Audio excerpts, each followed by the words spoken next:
तुमने ये तो हर जगह सुना है कि यार अगर तुम्हें बहुत पैसे कमाने तो तुम्हें ना 2-3 अलग अलग तरीकों से पैसे कमाने पड़ेंगे। इनफैक्ट 2-3 क्या 4-5 अलग अलग तरीकों से पैसे कमाने पड़ेंगे, क्योंकि एक income stream is not enough. वो काफ़ी नहीं है तुम्हें बहुत पैसा कमा के देने के लिए या तुम्हें मिलियनर या बिलियनर बनने के लिए। ये हमने हर जगह सुन लिया। बट क्या तुम्हें कोई ये बताता है कि ये जो 5, 6, 7 अलग अलग स्ट्रीम्स हैं ये बनाए कैसे, इतने अलग तरीक़ों से पैसे कमाए कैसे, करें क्या? खैर ये तो मैं भी नहीं बता सकता, पर मैं तुम्हें ये बता सकता हूँ कि टुडे आई एम 24 एंड मेरे पास 7 अलग अलग इनकम स्ट्रीम्स हैं।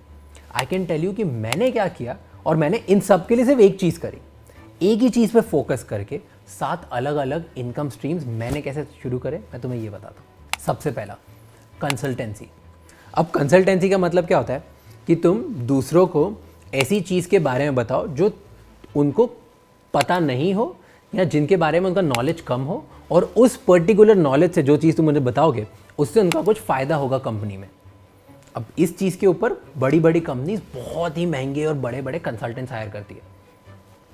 अब मैं था 17 साल का। 17 साल में मैं ऐसा क्या सिखा सकता हूँ कि बड़ी कंपनीज मुझे लेंगी और मुझे पैसे देंगी? तो उस टाइम पे मैं ऐसा सोच रहा था कि ऐसा क्या मैं कर सकता हूँ। तो मैं मेरे पापा के पास गया और पापा से पूछा कि पापा मैं ऐसा क्या करूँ कि मेरी दुनिया में बहुत वैल्यू हो जाए, मेरे को ऐसी 3-4 चीज़ें बता दो जिससे मैं सब करने लग जाऊँ तो बहुत वैल्यू हो जाए। तो पापा ने बोला कि 3-4 चीज़ें नहीं, कोई भी एक चीज़ ढूंढ, कोई भी एक चीज़, और उसको इतने ज़बरदस्त तरीके से सीख ले और कर ले कि तू उसमें एक्सपर्ट बन जाए। और जब तू उसमें एक्सपर्ट बन जाएगा ना तो तेरे को लोग बहुत हाई वैल्यू वाला इंसान समझेंगे, बहुत ही ज़्यादा तेरी वैल्यू होगी। और फिर तू सोचना कि तेरे पैसे कैसे कमा सकते हैं और तू कौन सी कंपनी को क्या कंसल्ट कर सकता है या तो खुद की कंपनी में क्या कर सकता है। और मुझे बात सही लगी। तो फिर मैं गया गूगल पे जाके मैंने सर्च किया कि ऐसी कौन सी स्किल्स हैं जिनसे बहुत पैसा कमाया जा सकता है, बिकॉज वही मुझे करना था।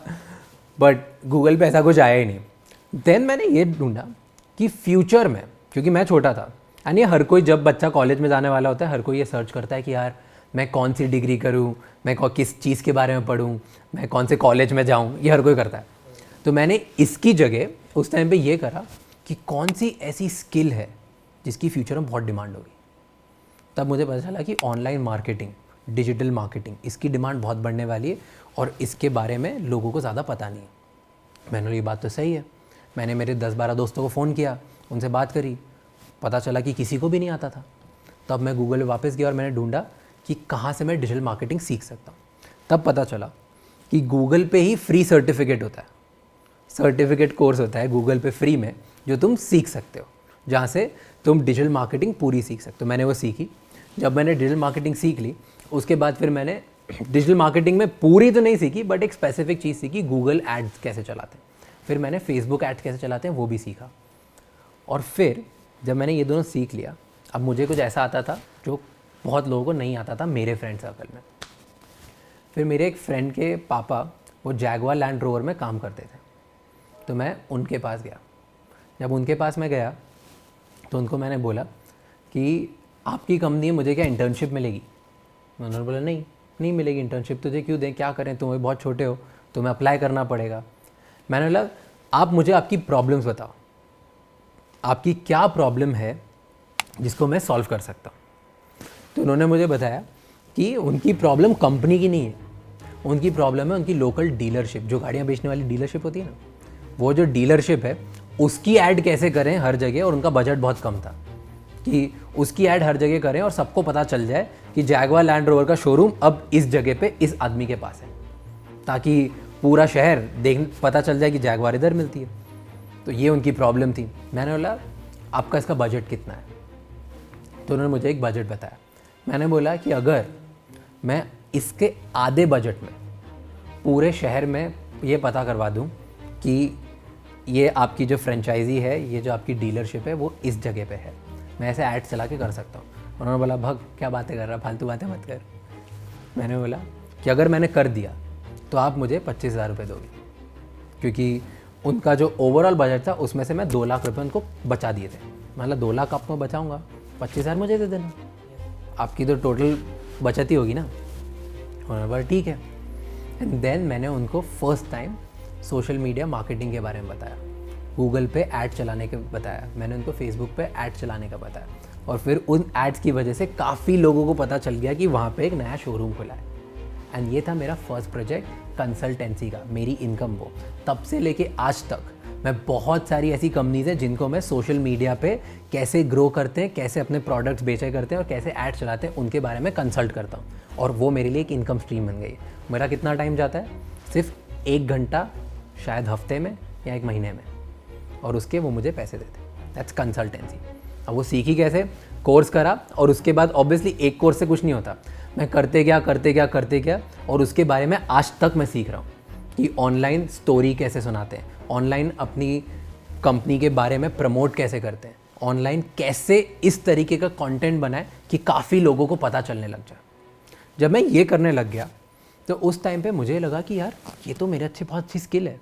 मेरे को 1 क्लाइंट से 2 क्लाइंट, 2 क्लाइंट से 3 क्लाइंट, ऐसे मेरे 6-7 क्लाइंट बन गए, और मैं अभी भी कॉलेज में बच्चा ही था।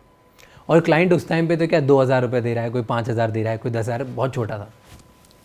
पर इसने मुझे एक चीज़ बताई कि अगर मैं ये बड़े स्केल पे करूँ तो मैं 2-2 हज़ार अगर मैं 100 लोगों से लूँगा तो बहुत पैसा हो जाएगा। तो मैं ऐसा क्या करूँ कि 100 लोग एक साथ मेरे सेम, क्योंकि नॉलेज सबको सेम चीज़ देनी होती है, ज्ञान सबको सेम देना होता है, तो मैं ऐसा क्या करूँ कि मैं 2,000 की जगह भले 1,000 लूँ, भले 500 लूँ, लेकिन 100 लोगों के लिए 100 लोग से एक साथ लूँ।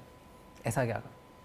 तब मुझे पता चला पब्लिक स्पीकिंग, स्पीच, कि अगर मैं स्पीच ऑर्गेनाइज करता हूँ और स्पीच में खड़े होकर स्टेज पे स्पीच देता हूँ और 100 लोगों को एक साथ बोलता हूँ, तो वो सुन वही ज्ञान रहे, लेकिन सब मुझे टिकट के पैसे देते हैं कि इस चीज़ के तुम्हें टिकट मिलती है। तो अब नंबर 2 मेरा स्ट्रीम था स्पीकिंग। मैंने सीखी क्या थी? Social media marketing. छोटे बिजनेस को सोशल मीडिया के थ्रू बढ़ाएं कैसे, कम पैसे में कैसे बढ़ाएं, इसी के बारे में मैं अब पब्लिक पे बोलने लग गया। पब्लिक में बोलने लग गया। स्टार्टिंग में मैं 4 लोगों के सामने बोला, फिर 5 लोगों के सामने बोला, फिर 10 लोगों के सामने बोला, फिर बहुत सारे कॉलेजेस में, बहुत सारे छोटे छोटे कॉलेजेस में जाके फ्री में बोला।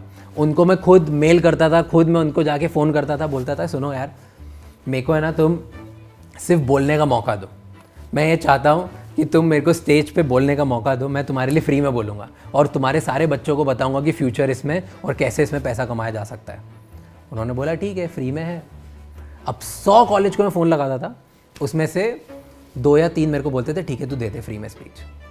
अब फ्री में स्पीच देना उन्होंने स्टार्ट कर दिया। जब मैं एक जगह गया, उनको अच्छा लगा, उनसे पूछ के मैं दूसरी जगह गया, फिर तीसरी जगह गया, फिर चौथी जगह गया। ऐसे बहुत टाइम तक मैं बहुत सारी स्पीचेस फ्री दे गया। इनफैक्ट पहली 100 स्पीच मैंने फ्री में दी। पहली 100 स्पीच मैं जगह जगह जाके, college to college, event to event जाके फ्री में दी। बातें सेम करी कि सोशल मीडिया पे अपने आप को बढ़ाते कैसे। जब ये हुआ उसके बाद